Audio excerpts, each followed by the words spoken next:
Olá e bem-vindos a mais um episódio de Liberdade para Escolher. Meu nome é Fábio e no programa de hoje a gente vai falar sobre as entrevistas com os candidatos a presidente da República, Jair Bolsonaro e Luiz Inácio Lula da Silva, que aconteceram essa semana na TV Globo, no Jornal Nacional. Como foram as entrevistas, o que é fake news, o que é verdade, quais foram os pontos mais polêmicos, falamos hoje no podcast com uma análise completa. Eu sei que muita gente não assistiu às entrevistas essa semana do Jair Bolsonaro e do Luiz Inácio Lula da Silva na TV Globo, no Jornal Nacional. Muita gente não assistiu porque não gosta da Globo, muita gente não assistiu porque não gosta do Jornal Nacional, ou não gosta dos candidatos, não queria saber o que eles estavam falando. Mas tem muita gente também que assistiu e ficou em dúvida de algumas coisas que foram faladas, alguns tópicos que os candidatos trouxeram, algumas coisas não fizeram sentido, algumas respostas foram vagas. Então, no programa de hoje, eu vou comentar os principais pontos que foram discutidos nas duas entrevistas e buscar responder muitas das dúvidas que vocês têm, muitas das dúvidas que surgiram. A primeira coisa que eu quero deixar claro é que o motivo de eu estar fazendo esse programa hoje é que, apesar de eu respeitar muito o trabalho que a mídia faz, os jornalistas fazem em tentar buscar a verdade, em tentar perguntar e tentar chegar nas respostas certas que as pessoas têm curiosidade de saber, eu vejo que a mídia hoje ela é extremamente influente no debate político e em grande parte do mundo, no Brasil inclusive, os grandes jornais eles se desvirtuaram um pouco e viraram um concentrado de opinião. A gente vai falar sobre isso hoje no programa, porque você vai ver que várias perguntas tiveram muito viés e eu acho que essas grandes portais de mídia, esses grandes canais de televisão, esses grandes jornais, eles estão hoje mais um grande centrão, né, de opiniões do que um jornalismo informativo, do que um jornalismo investigativo. Então eu quis fazer esse programa justamente para comentar coisas que não foram comentadas durante as entrevistas. Informações, checar as informações que foram passadas por ambos os candidatos. Eu quero fazer isso porque eu tenho um pouco mais de tempo, obviamente os jornalistas quando eles estão fazendo a entrevista, eles não conseguem checar tudo, apesar deles terem um time inteiro por trás que poderia estar fazendo a checagem dos fatos na hora, mas eu acho que é importante a gente ver o que os candidatos falaram que era verdade, o que os candidatos falaram que não era bem verdade e o que ficou de fora por trás dos argumentos. Tem muita coisa que eles passaram muito de leve que quando a gente olha as propostas dos candidatos a gente consegue aprofundar e é aí que a gente consegue extrair o real valor, tá? Vamos falar só um pouco do que eu achei as entrevistas antes da gente entrar nos detalhes de cada uma delas. Eu achei que ambas as entrevistas do Jornal Nacional elas foram de uma qualidade muito baixa. Não sei se essa sensação foi só minha ou você que está assistindo também achou a mesma coisa. A entrevista com o Bolsonaro eu ainda achei que foi pior do que a entrevista com o Lula em termos de qualidade da informação. Os eleitores não conseguiram tirar conhecimento ou coisas novas do que foi dito por ambos os candidatos, mas como eu falei, com o Bolsonaro foi ainda pior. Um dos motivos é porque o Lula, ele é um comunicador muito melhor do que o Bolsonaro. Ele estava mais preparado, ele tinha mais dados na mão do que o Bolsonaro, e eu acho que ele preencheu o tempo muito melhor do que o Bolsonaro. Ele usou o tempo que ele tinha disponível muito melhor. Obviamente, o Bonner e a Renata, eles também interromperam muito menos o Lula. Eles deram muito mais espaço para o Lula responder, ficou parecendo um palanque, porque o Lula realmente teve muito mais liberdade, não foi interrompido, as respostas que ele deu não foram questionadas na hora, então eu acho que ele conseguiu fazer um trabalho muito melhor do que o Bolsonaro conseguiu fazer, pelo fato de ele ser um comunicador melhor e por ele ter tido um pouco mais de espaço. Eu acho que também o tom da entrevista do Bolsonaro, ela foi diferente do que a entrevista do Lula, foi um tom muito mais hostil. Então eu acho que isso também prejudicou a qualidade das informações que foram passadas durante a entrevista. Muita gente também falou aí no Twitter que ficou parecendo uma discussão de relacionamento e de fato ficou parecendo um pouco. Então, em termos das entrevistas, eu acho que não teve um equilíbrio entre a entrevista do Bolsonaro, que foi no começo da semana, e do Lula, que foi mais para o final da semana. Eu esperava, depois de assistir a entrevista do Bolsonaro, que o Jornal Nacional, né, o Bonner e a Renata, eles teriam o mesmo viés, eles teriam o mesmo nível de hostilidade com o Lula, com perguntas muito mais carregadas do que as perguntas que foram feitas para o Lula, com muito mais viés, mas não foi o que aconteceu. Isso não aconteceu em nenhum momento. E como eu falei no Twitter, as pessoas perceberam isso. Inclusive, eles estavam comparando aí a entrevista do Bolsonaro com discutindo um relacionamento, lavando roupa suja em canal aberto, que ficou muito feio, né? Tira um pouco da credibilidade da entrevista que está sendo feita. Não teve uma resposta do Bolsonaro, como eu falei, que não foi questionada, que não foi repudiada, que não foi contrariada. O Lula não teve esse tipo de embate ficou parecendo, a entrevista do Bolsonaro ficou muito mais parecendo um debate e a do Lula muito mais uma entrevista. E as respostas do Lula foram muito mais aceitas, né? Sem muita muito questionamento. Então, essa foi a minha sensação analisando as duas entrevistas. Eu acho que elas não foram equilibradas. Eu não sou bolsonarista, não sou lulista, eu tô só dizendo aqui a minha sensação assistindo as duas entrevistas. Não sei se vocês concordam comigo nesse ponto. Mas uma outra coisa que me decepcionou das duas entrevistas, porque a gente aqui é um canal focado em consumidor, mas também em liberalismo econômico, a gente fala de economia, a gente fala de um monte de coisa, com o viés de tentar liberalizar a economia, de livre mercado, um liberalismo puro que hoje está muito disturpado. Então, uma coisa que me decepcionou dessas duas entrevistas do Bolsonaro e do Lula é que em nenhum momento se falou de consumidor, em nenhum momento falou de contribuinte, em nenhum momento falou de pagador de impostos, do trabalhador. Se você assistiu as duas entrevistas, você vê que essas palavras-chave não apareceram em nenhum momento, nem da parte dos entrevistados, nem da parte dos entrevistadores. Então a Globo, o Jornal Nacional, não fez o seu papel em colocar essas peças tão importantes do sistema inteiro, do que são os eleitores, né, que são consumidores no fim das contas, que são pagadores de imposto, quais vão ser os impactos para eles. Nenhuma dessas questões foram colocadas, esses termos, essas palavras não foram utilizadas em nenhum momento. O Lula, obviamente, falou muito mais povo brasileiro, cuidar do povo brasileiro, esse tipo de coisa. O Bolsonaro falou menos, mas em nenhum momento se falou, né, do consumidor, do pagador de impostos, de você aí que está assistindo o programa hoje. Então, também não se chegou a comentar em nenhum momento sobre o preço da energia, o preço do gás, o preço da gasolina de forma profunda. Obviamente, em algumas perguntas teve a inclusão disso, falaram-se da inflação, a gente vai entrar no detalhe, mas em nenhum momento a gente sentou e falou como é que isso vai afetar o bolso das pessoas que estão assistindo, como é que isso vai impactar os eleitores, como é que você vai fazer com que as pessoas que votaram em você tenham resultados positivos nessas áreas que estão preocupando tanto os brasileiros. Esse tipo de resposta, de qualidade de resposta, em nenhum momento a gente viu também. Então, eu acho que, em parte, obviamente, é culpa dos entrevistados, do Lula e do Bolsonaro, que não estavam preparados, não trouxeram essas informações, mas também do Jornal Nacional, que não colocou essas informações, não colocou essas perguntas aí para serem respondidas pelos candidatos. Então, eu acho que, no fim das contas, essas duas entrevistas na semana inteira, mas eu quero focar nesses dois candidatos, se transformou aí, na verdade, numa luta entre populismo e populismo de esquerda e populismo mais de direita, né? Obviamente, a gente já falou aqui que esquerda e direita no Brasil é um conceito muito estranho, a gente pode fazer um programa só falando sobre isso, mas ficou um embate entre o bem e o mal, um embate entre o populismo de extrema esquerda e o populismo de extrema direita, com argumentos mais da extrema desses dois lados, e muito menos um debate que fosse produtivo para os candidatos que estão aí, ou para os eleitores que estão aí no meio, poderem se decidir e terem mais informação sobre os dois candidatos. Obviamente a gente já conhece os dois candidatos, né? Então também não se esperava conhecer grandes coisas, né? Eu acho que também o Jornal Nacional fez um bom papel em tentar provocar algumas questões que eram mais polêmicas, no caso do Lula falando sobre mensalão, corrupção, no caso do Bolsonaro falando sobre a pandemia, e outros comentários dele, que a gente vai também entrar no detalhe, mas no fim das contas eu acho que foi uma entrevista pobre, um embate pobre que não enriqueceu o debate público, não ajudou os eleitores a conhecerem mais sobre os candidatos ou tomarem uma decisão, tá? Então vamos olhar aqui os dois discursos dos dois candidatos e a gente vai fazer aqui a minha análise sobre como foi cada uma das entrevistas. Vamos começar falando da entrevista do Jair Bolsonaro que ocorreu nessa última semana.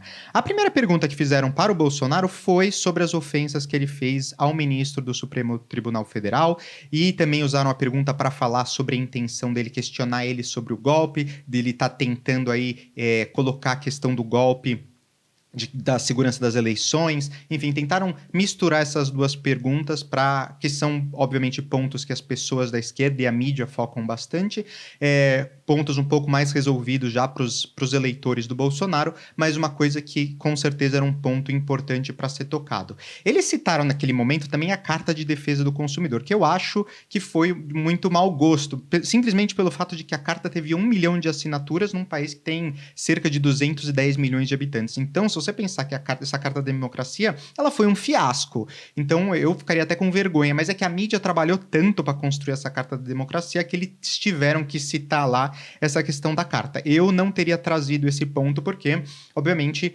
teve tão poucas assinaturas e ela tinha um viés tão ruim, essa carta, que não era a favor da democracia, ela era uma carta contra o Bolsonaro. Então eu acho que ela não foi uma arquitetura política que foi feita e que ela não teve muito sucesso. Mas a mídia quis trazer, obviamente o Bonner quis trazer isso, ele incluiu na pergunta. O Bolsonaro, ele respondeu falando sobre as eleições, né, e sobre a segurança das urnas. Um esclarecimento que eu quero fazer que não foi tratado ali durante a entrevista é que voto eletrônico não é mais seguro que o voto em papel. Isso não significa que o voto em papel é mais seguro que o voto eletrônico. Significa que a segurança nas eleições, ela depende do link mais frágil. Então, você pode ter eleições que não são seguras de forma eletrônica, eleições que não são seguras de forma de papel. Enfim, as duas formas, elas podem ser seguras, mas deu a entender ali, o Bonner falou como se o brasileiro se orgulha muito das eleições, tem juízes, grupo de advogados que já disseram que as eleições no Brasil, elas são seguras. A gente vai entrar um pouco no detalhe hoje também para ver que elas são seguras, mas não são auditáveis, então isso quebra um pouco a segurança nas eleições. Então, eu só quero deixar esse ponto claro de que eleições eletrônicas não são mais seguras do que eleição em papel. Não significa que elas podem ser, mas não significa que só pelo fato de ela ser eletrônica ela é mais segura do que o papel. Inclusive, aqui na Itália e em vários estados nos Estados Unidos, ainda se faz votação em papel. Eu já votei aqui na Itália mais de 5 vezes e todas as vezes foi eleição em papel. A confiança que o italiano tem no voto em papel é muito grande, porque você tem todo endereço onde você faz o voto em papel, ele tem representantes dos dois lados, dos dois partidos que estão competindo para fazer a contagem dos votos juntos, e essa numeração depois é reportada ao tribunal, né, eleitoral, e aí os votos são computados. Então, existe uma segurança muito grande, porque você tem pessoas bipartidarismo praticamente ali. Obviamente, na Itália a gente não é bipartidarismo, a gente tem vários partidos, mas você tem pessoas de vários partidos que estão ali ajudando, olhando. Nos Estados Unidos também é bipartidarismo, e você tem pessoas dos dois partidos contando, olhando os votos para garantir que tem essa segurança. Então, para você ver que, por exemplo, o voto em papel ele pode ser seguro, ou pelo menos uma sociedade ela pode confiar no voto em papel. Então, não significa que um é mais seguro que o outro, mas, obviamente, o Bolsonaro ele levantou alguns pontos importantes. Eu acho, e eu preciso deixar isso muito claro para quem estiver assistindo, eu acho que as eleições no Brasil, elas são seguras. Eu vou entrar no detalhe porque eu acho que elas são seguras, mas, obviamente, tem pontos importantes que precisam ser tocados. Vamos ouvir um trecho aqui da entrevista em que o Bolsonaro ele toca num ponto importante sobre a segurança das urnas e a segurança no TSE. Numa das partes do inquérito, está assinado pelo chefe do TI do TSE que hackers ficaram por 8 meses dentro do TSE, inclusive com a senha de um ministro, de nome Banhos, além de senha de outros 5 servidores. Então, como ele falou, essa questão do hacker que teve acesso ao sistema do TSE por 8 meses, que a mídia hoje ela não fala praticamente mais desse assunto, mas que é importantíssimo a gente entender qual foi a falha para evitar que isso se repita no futuro. O fato da mídia não estar mais falando sobre isso é um ponto importante para os eleitores do Bolsonaro, que ainda veem isso com desconfiança. E isso se soma com várias outras coisas, né? Mas é importante a gente analisar, obviamente, como vai ser o futuro das eleições e quais são as medidas que o TSE vai fazer para garantir segurança, para garantir que o sistema, o database, não seja invadido por hackers, como já foi comprovado que foi no passado. Então, apesar de eu confiar e acreditar que no Brasil a gente tem eleições seguras, o Bolsonaro trouxe alguns pontos importantes, alguns questionamentos, principalmente que são questionamentos que a base dele faz bastante, que realmente precisam ser apontados, precisam ser estudados, precisam ser avaliados para garantir, tirar qualquer dúvida, qualquer mistério que tenha com relação às eleições no Brasil.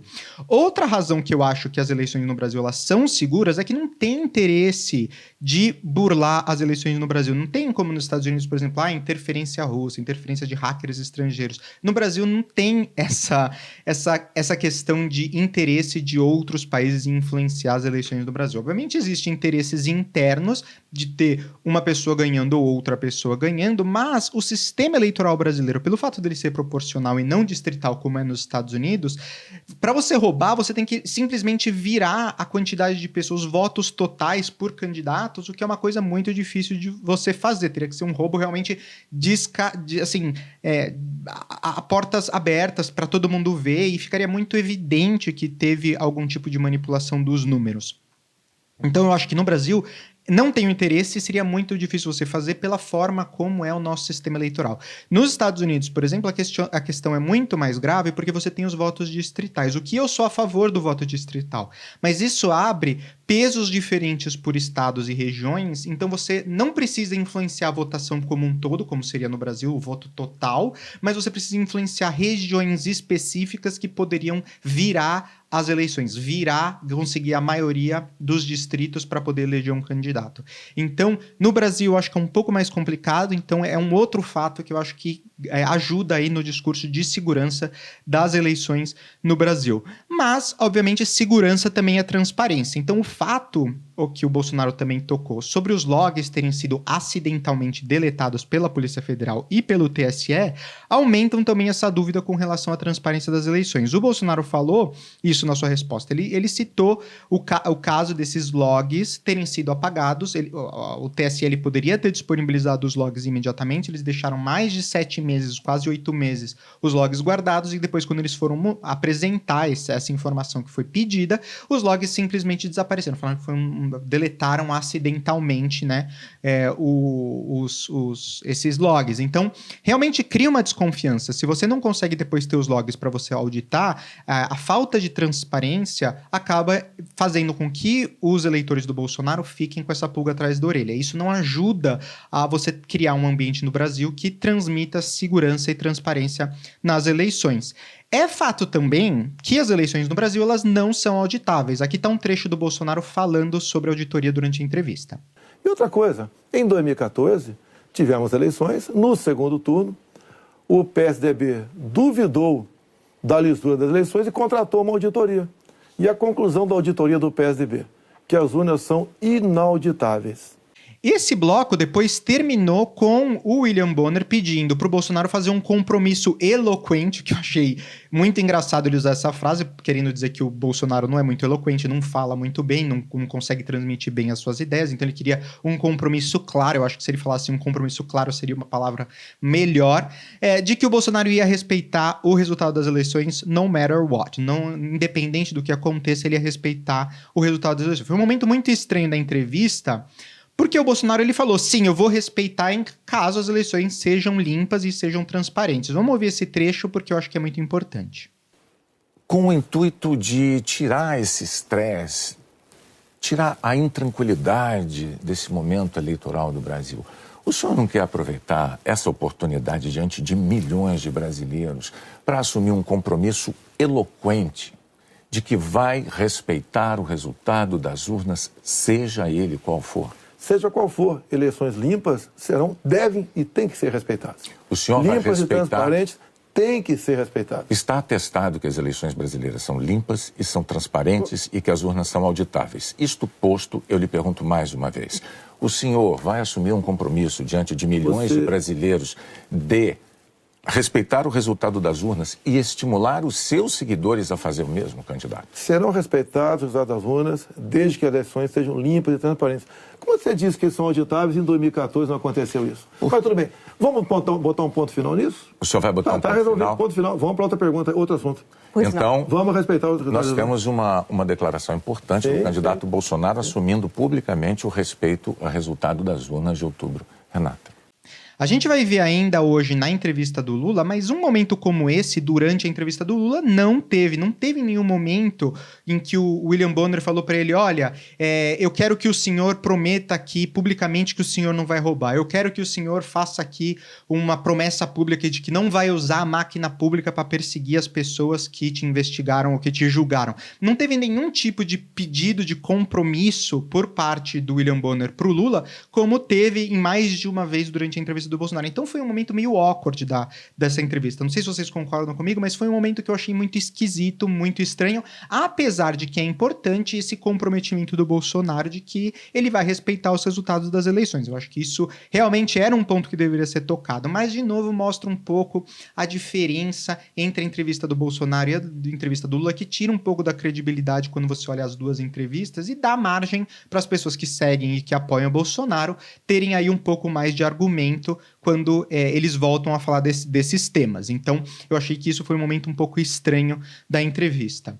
O próximo assunto que se falou na entrevista do Bolsonaro foi pandemia. Essa foi uma parte também muito polêmica da entrevista, porque os jornalistas eles estavam se colocando numa posição de superioridade. Principalmente a Renata, ela encenou muito, ela fez pausas dramáticas, ela tentou passar de que a estratégia que o Bolsonaro utilizou durante a pandemia não foi a estratégia correta. A gente vai falar aqui um pouquinho sobre isso. Mas ficou estranho porque foi um pouco de lavagem de roupa suja. A questão de Manaus ficou muito feia, na minha opinião, né? Porque a atuação dos jornalistas ali foi de tentar trazer uma coisa emotiva. O Bolsonaro até que respondeu bem, ele colocou os dados, ele corrigiu algumas coisas que foram colocadas, mas os jornalistas eles não estavam querendo saber a verdade, eles estavam querendo trazer aquele momento de emoção para poder influenciar o voto das pessoas e influenciar a opinião pública, o que não é o dever deles nessa situação, não é uma questão de opinião, é uma questão de fatos, de dados. Eles não trouxeram dados sobre a pandemia. O Bolsonaro ele trouxe alguns dados, a gente vai ver,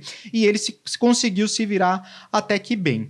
A verdade sobre a pandemia e sobre essa parte da entrevista é que o Bolsonaro falou um monte de gafe, um monte de besteira, obviamente, durante o governo dele, durante a pandemia. Ele falou a frase de virar jacaré, por exemplo, que foi uma frase péssima, inclusive trouxeram essa parte aí na entrevista. Durante a entrevista perguntaram isso, e aí ele falou, não, eu só usei o jacaré por uma questão de figura de linguagem. Isso não colou, obviamente, porque não é figura de linguagem. A forma como ele utilizou isso foi de mau gosto. Ele poderia ter usado esse momento para se explicar, esse momento para se desculpar. Mas ele estava muito despreparado, na minha opinião, para responder sobre a Covid em geral e principalmente sobre os comentários que ele fez da Covid. O Bolsonaro também, ele se gabou de ter comprado as vacinas, de ter colocado à disposição das pessoas as vacinas do Covid. Vamos ouvir esse trecho da entrevista. Olha, nós compramos mais de 500 milhões de doses de vacina. Só não se vacinou quem não quis. Eu acho que vocês dois se vacinaram. Comprada por mim. E em tempo bem mais rápido que outros países, que isso não tinha no mercado. Não poderia eu, num primeiro momento, por exemplo, falar que devíamos assinar certos contratos, como por exemplo com a Pfizer, onde a Pfizer não garantia a entrega da vacina. A primeira vacina no mundo foi dada em dezembro de 2020. Em janeiro, nós já estávamos vacinando no Brasil. O contrato com a Pfizer, na época, ele foi um contrato muito polêmico, até porque teve acusações de tentativa de corrupção por parte do governo federal, que obviamente nunca foram provadas, porque o Brasil nunca comprou diretamente, nunca assinou um contrato diretamente, então não teve a compra, não teve a corrupção. Mas vale lembrar aqui, e corrigir um pouco do que o Bolsonaro falou, que os estados que começaram a se mobilizar com relação à vacina, antes do governo federal colocar aí, trazer essa responsabilidade para si. Tiveram várias falhas na articulação e na logística das vacinas. Isso o Bolsonaro não falou e também não questionaram. Acho que teria sido um ponto importante da incompetência do governo federal de fazer essa logística da vacina com a importação da Índia, por exemplo, em que tinha um voo confirmado para ir buscar as vacinas, mais de 2 milhões de vacinas na Índia, e depois esse voo teve que voltar para São Paulo porque a Índia cancelou o envio. Foi um momento que não foi perguntado, não foi discutido, mas que foi um momento um pouco embaraçante do governo do Bolsonaro, da gestão, da logística do governo federal durante o governo dele. Esse ponto, por exemplo, não foi tratado. Em outro momento também, a Renata tentou puxar de novo pro emocional, falando que o Bolsonaro tinha falta de empatia pelos doentes, pelas pessoas que pegaram Covid. Eu não acredito que foi falta de empatia, né? Eu não acho que foi que o Bolsonaro não se importava com as pessoas. Eu acho que seria desumano uma pessoa chegar a esse nível. A Globo tentou colocar dessa forma, mas a verdade é que a Globo tentou aí dar corda pro Bolsonaro se enforcar. E como ele não se comunica bem, como ele não estava preparado, eu acho que ele não conseguiu dar uma boa resposta. Então, a Globo, nesse sentido, conseguiu fazer com que o Bolsonaro se enforcasse um pouco nas nas respostas, porque eles trouxeram perguntas que não eram claras, não eram objetivas, não eram técnicas, eles trouxeram perguntas que eram emocionais e o Bolsonaro não conseguiu se virar nas respostas. O Bolsonaro, ele estava errado, como a Globo também pontuou, de não incentivar a vacinação. E os jornalistas focaram muito nessa questão. A Renata falou sobre isso. Ele também respondeu muito mal essa pergunta e ele não conseguiu explicar esse ponto que ficou muito em aberto. Ele deveria ter, seguindo as respostas que ele dava anteriormente e o viés que ele tinha, ele deveria ter dito que, olha, as vacinas estão disponíveis, se vacina quem quer, você tem que conversar com o seu médico, analisar o seu risco a tomar essa vacina, mas a vacina está disponível e todo mundo que sentir a necessidade de tomar vacina for da área de risco, né, de comorbidades, enfim, qualquer tipo de problema de saúde ou faixa etária, eu incentivo muito que você tome a vacina. Esse deveria ter sido a resposta que ele deveria ter dado, isso deveria ser o que ele devia ter falado durante o governo dele, durante a pandemia, mas ele não falou e ele também não conseguiu se explicar.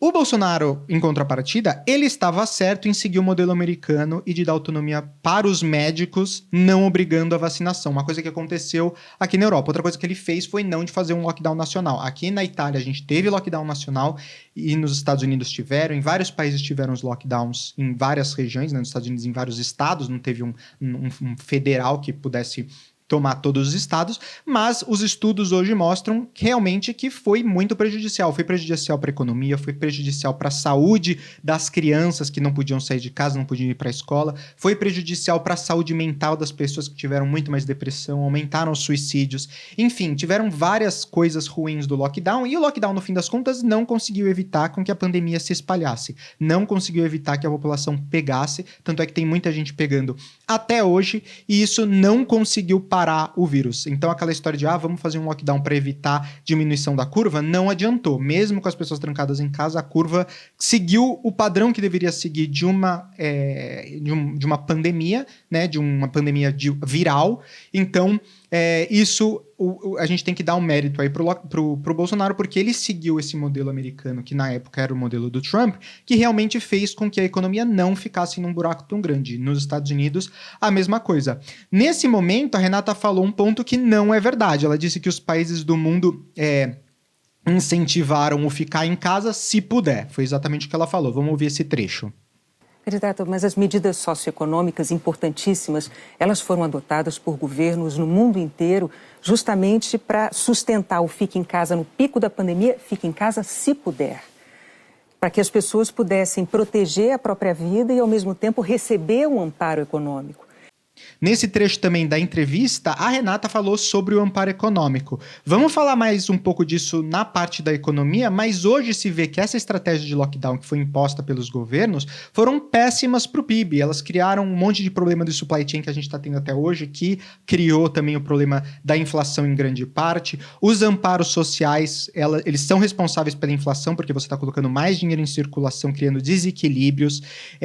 Então, as inflações recorde que a gente tem visto no mundo todo foram consequência dos lockdowns e dos amparos sociais que foram dados. Então, ela fez essa pergunta como se as soluções que foram colocadas por essa elite, né, por essa elite da mídia, que ficou batendo muito forte na questão da vacinação, na questão do lockdown, durante todo o período de 2020 e 2021, como se as soluções que ela estava dando fossem as corretas. Ou, de novo aqui, opinião. E hoje se sabe que não foi. Essa narrativa, que a mídia continua até hoje, é uma narrativa muito 2020. Os estudos que foram feitos depois disso mostram que os amparos sociais foram ruins, que trancar as pessoas em casa fazer o lockdown foram ruins. Enfim, o fato deles não estarem atualizados nas pesquisas e nos estudos mais recentes das consequências das políticas que foram feitas durante o Covid, mostram um despreparo por parte do William Bonner e da Renata, e também mostra um pouco da propaganda que eles estão tentando passar com relação às formas que deveriam ter sido as corretas. Então eles se colocam nesse papel de que eles são os detentores da verdade, o modelo deles é o correto e o modelo que o Bolsonaro seguiu estava errado, o que a gente vê hoje que não é verdade. Então, um ponto positivo para o Bolsonaro nesse sentido, um ponto negativo negativo para a entrevista, que eu achei também, como eu falei no começo, de baixa qualidade por causa disso. Um último ponto, ele também falou a verdade sobre ter dado dinheiro para os hospitais de campanha, que no fim das contas foram utilizados. Vários estados utilizaram o dinheiro para construir os hospitais de campanha. O hospital de campanha, por exemplo, em São Paulo, no Pacaembu, que foi um dos maiores que foram criados, foi o maior mico, porque ele felizmente não chegou, né, a ficar cheio, como se esperava, né? Felizmente, a maior parte das pessoas que pegavam Covid, eles não foram internados. O Covid, a maior parte das pessoas que pegam, não leva a internação, não leva à morte. Então, felizmente, o hospital de campanha do Pacaembu, em São Paulo, ele não ficou cheio, mas ele operou por 3 meses só. Ele custou mais de 23 milhões de reais para os cofres públicos, ele teve só 50% de leitos ocupados. Então, toda aquela coisa que foi criada em cima dos hospitais de leito, precisamos de hospitais de leito porque a ocupação dos hospitais está muito alta, etc. No fim das contas, ele repassou, o governo federal passou dinheiro para os estados construírem e não foi utilizado. Os hospitais foram criados, eles não tiveram o objetivo que eles tiveram, eles foram mal utilizados e custaram uma enorme quantidade de dinheiro para os cofres públicos. Então, o Bolsonaro também estava certo nessa parte da resposta quando ele falou isso. Um último ponto importantíssimo da entrevista é sobre o contágio em casa. Então, vamos ouvir esse trecho quando o Bonner fala sobre o contágio em casa. O senhor não respondeu. Mas, candidato, o senhor já deixou claro que o senhor acha que mais brasileiros se contaminaram por ficar dentro de casa sem se expor. Não, o senhor disse isso. Nova York mostra isso aí. O senhor disse isso. Então, vamos agora para a economia. Dentro de casa que fora de casa. Vamos para a economia. O Bolsonaro, ele comentou sobre um estudo de Nova York, e o Bonner, ele foi, acho que um pouco ignorante aí em fazer chacota do que o Bolsonaro estava falando, porque ou talvez ele não tenha entendido o que o Bolsonaro estava dizendo, ou ele não está atualizado nas informações, nos estudos, como eu falei, que saíram mais recentemente. Então, o Bolsonaro, ele estava certo. Existem diversos estudos que mostram isso, mostram que teve mais contatos em casa, né, mais contágios ficando em casa nos lockdowns do que as pessoas saindo na rua. Um desses estudos é um estudo de 2020, publicado pelo Centro de Controle e Prevenções de Doenças do CDC, nos Estados Unidos, que foi publicado dia 16 de julho de 2020. Ele analisou em detalhe 5.700 pacientes e mais de 59 mil pessoas que entraram em contato com esses pacientes. E as descobertas mostraram que menos de 2% dos contatos foram não domiciliares, ou seja, fora de casa, dos pacientes que contraíram o vírus, enquanto mais de 12% dos contatos foram domésticos. E isso é óbvio. Se você tem uma pessoa contagiada em casa, você está trancado em casa por causa do lockdown, em contato próximo, você não pode sair de casa, em contato próximo, uma pessoa dentro de casa que está contaminada, é claro que passava para a família inteira. Tiveram vários casos de uma família de 4, 5 pessoas que a família inteira pegou quase que simultaneamente, porque o vírus passava dentro de casa de uma pessoa para outra. Essas pessoas, se elas saíssem todo dia para trabalhar, elas talvez não tivessem contato, seguindo todos os padrões que a gente colocou de segurança, com outras pessoas, porque ar livre ajudava a reduzir a contaminação, espaçamento ajudava a reduzir a contaminação. Então tem um monte de outras medidas que poderiam ter sido colocadas que teriam ajudado muito mais. Mas o Bolsonaro estava correto quando ele falou, os estudos mostram que teve mais contaminação em casa, mesmo quando as pessoas saíam para trabalhar, as pessoas do mesmo núcleo familiar se contaminavam muito mais do que as pessoas que tinham contato com essa pessoa contaminada durante o dia fora de casa. Então tem vários estudos que mostram isso. Eles citam um estudo de Nova York, eu estou citando aqui um outro estudo do CDC, mas se vocês pesquisarem, vocês vão ver que tem vários estudos que mostram isso. Então o William Bonner, ele fez chacota naquele momento, mas ele estava errado. O estudo que o Bolsonaro mostrou realmente é verdade, ele deveria estar melhor informado para poder discutir esse ponto. Então ele simplesmente fez ali chacota do candidato, do Bolsonaro, mas o Bolsonaro tinha razão.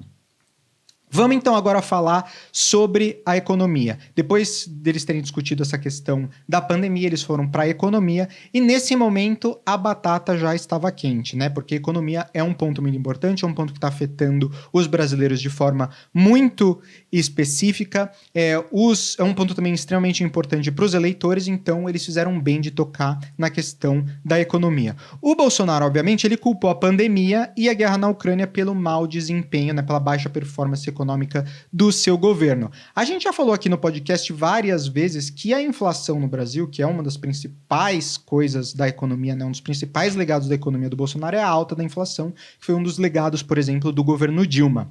E a culpa dessa inflação alta no Brasil é do gasto excessivo do governo, é do Banco Central imprimindo e colocando mais moeda em circulação e pouco de fatores externos, pouco dessa questão da guerra na Ucrânia, pouco da questão da pandemia.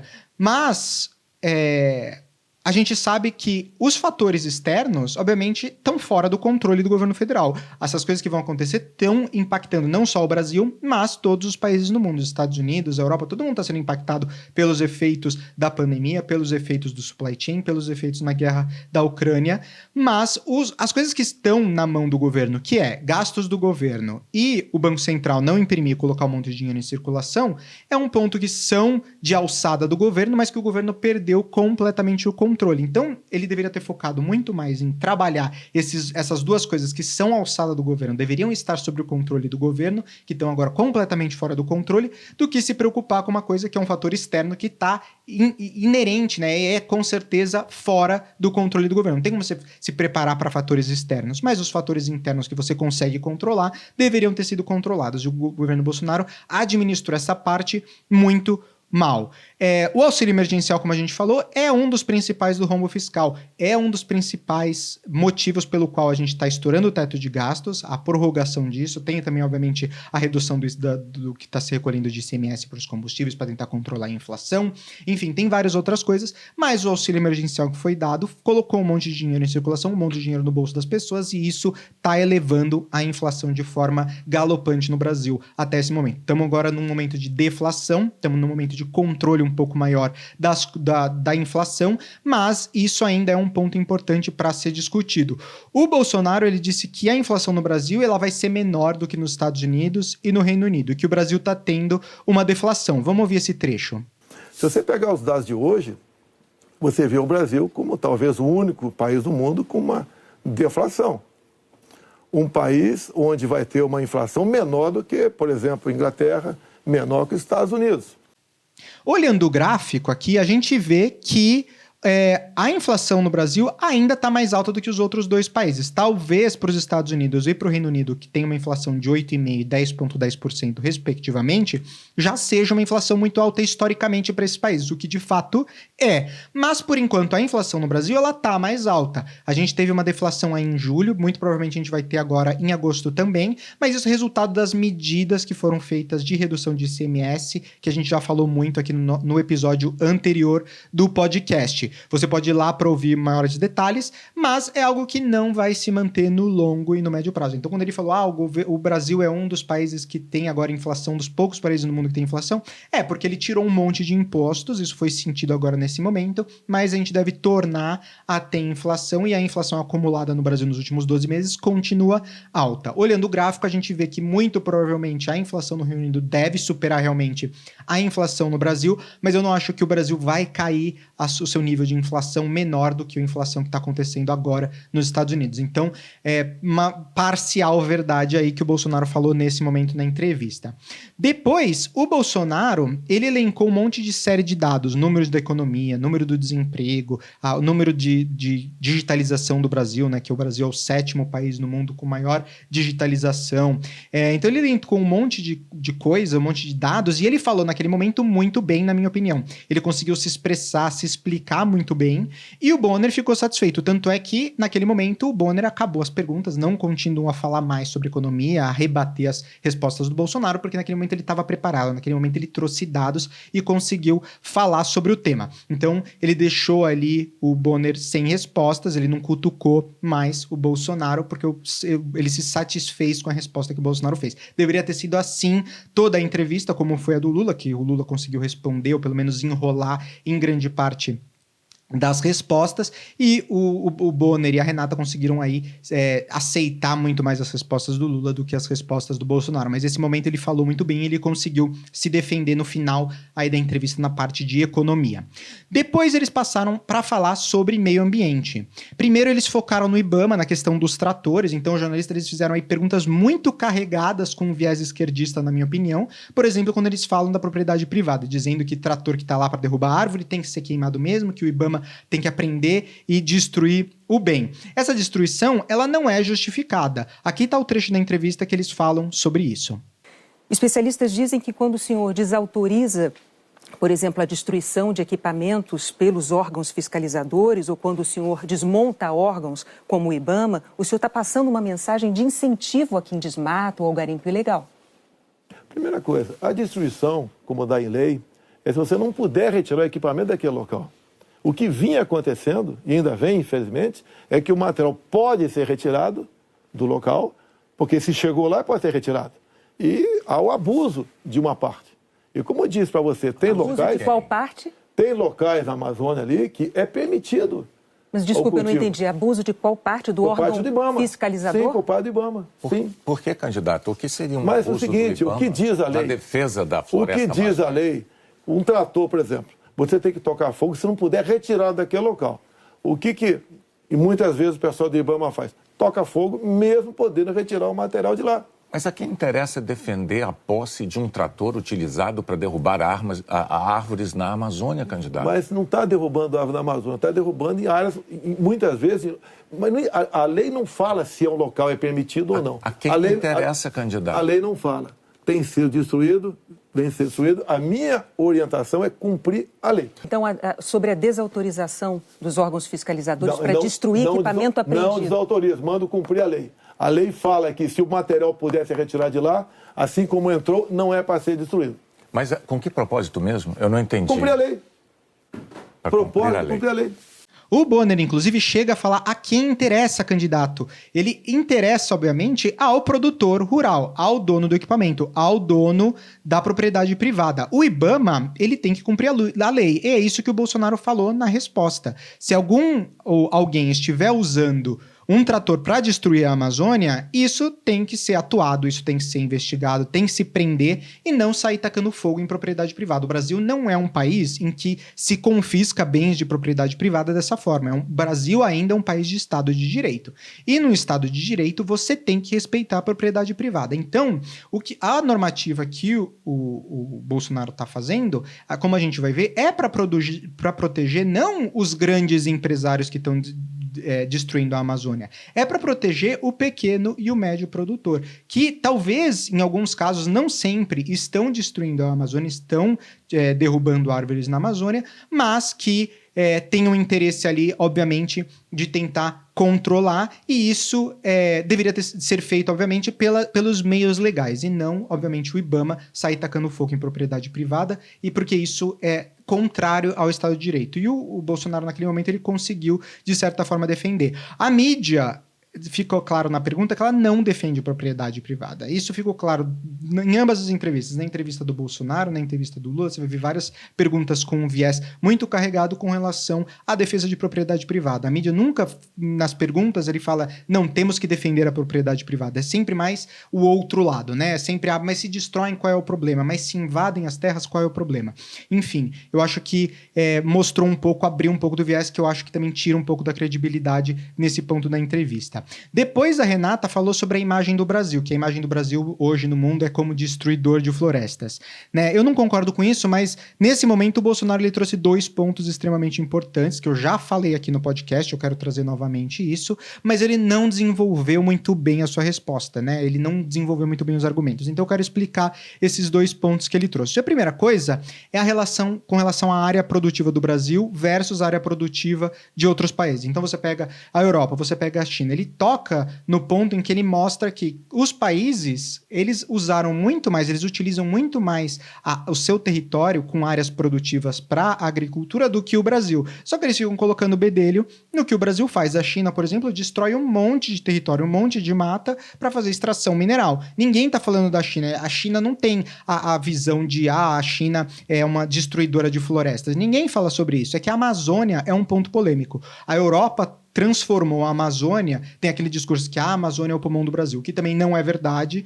Você pode pesquisar. A Amazônia, quanto ela produz de oxigênio, ela produz de gás carbônico, ela é um equilíbrio. Obviamente, em termos de aquecimento global, ela ajuda, porque ela é verde, ela retém calor, então ela não dissipa o calor na atmosfera, o que ajuda com o aquecimento global. Então, manter as florestas é importante, eu não estou dizendo que não é importante, mas, obviamente, trouxe esse viés europeísta, de que a visão é de que a Amazônia não é uma propriedade do Brasil, uma propriedade do mundo, e que o Brasil tem que ser responsável por proteger. Então você tem várias ONGs aí que ficam chamando o Brasil de destruidor de floresta, o que não é verdade. Grande parte do Brasil hoje é protegido. Você tem, por exemplo, uma lei que mostra que no Brasil, se você tem uma propriedade na região da Amazônia, você pode usar só 20% do terreno, 80% do terreno tem que continuar floresta. Em grande parte isso é respeitavelmente, tem gente que não respeita, você tem que fiscalizar. Mas é injusta essa forma como o Brasil é vista como destruidor de floresta. Isso o Bolsonaro não conseguiu explicar muito bem, mas é o primeiro ponto importante. O Brasil tem uma área produtiva para agricultura e agropecuária percentual ao território nacional menor do que outros países, só que os outros países ficam colocando e apontando o dedo para o Brasil. A segunda coisa que ele trouxe é com relação aos países europeus, falando como o Brasil tem que usar os seus recursos naturais. Então, só que quando a água chega no pescoço, né? Então, nesse momento, por exemplo, que está tendo a guerra da Ucrânia, né, da Rússia com a Ucrânia, você vê que os países europeus eles abandonaram qualquer tipo de contexto de política verde. Você tem a Alemanha, por exemplo, ativando um monte de termoelétrica a carvão, queimando o carvão para fazer a produção de energia elétrica, enquanto no Brasil se falava muito de que o Brasil não poderia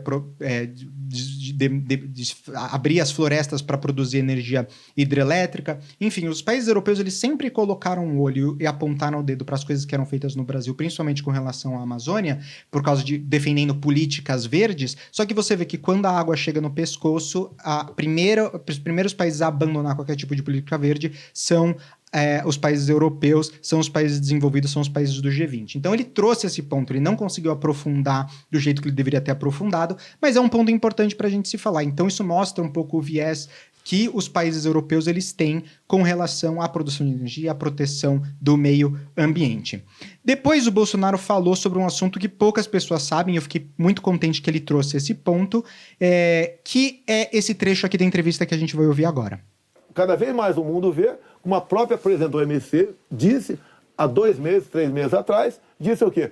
Que o mundo sem o agronegócio do Brasil passa fome. Ou seja, a realidade está aí. Vamos ver se o Brasil consegue mudar essa imagem. Vamos tentar mudar, sim. Bom. Ele falou do território agrícola, como vocês viram. Então, 41% da área total do país, hoje, do Brasil, é agropecuária. No Reino Unido, é 71%, na Irlanda é 64%, na França e Espanha é 52%. Então, na Europa, praticamente não tem floresta. Eles já utilizaram todo o seu espaço produtivo, né? Só que, como eu falei, eles ficam apontando os dedos para os outros países. Eles ficam apontando o dedo para o Brasil. Então, você pega aqui, a área produtiva hoje do agronegócio no Brasil é 41%, sendo que os países europeus, o Reino Unido, por exemplo, é 71% do território nacional é utilizado para agropecuária. Então, eles devastaram muito mais a sua floresta para poder aumentar a sua capacidade produtiva em agropecuária do que o Brasil. Só que continuam reclamando como o Brasil administra o seu território nacional.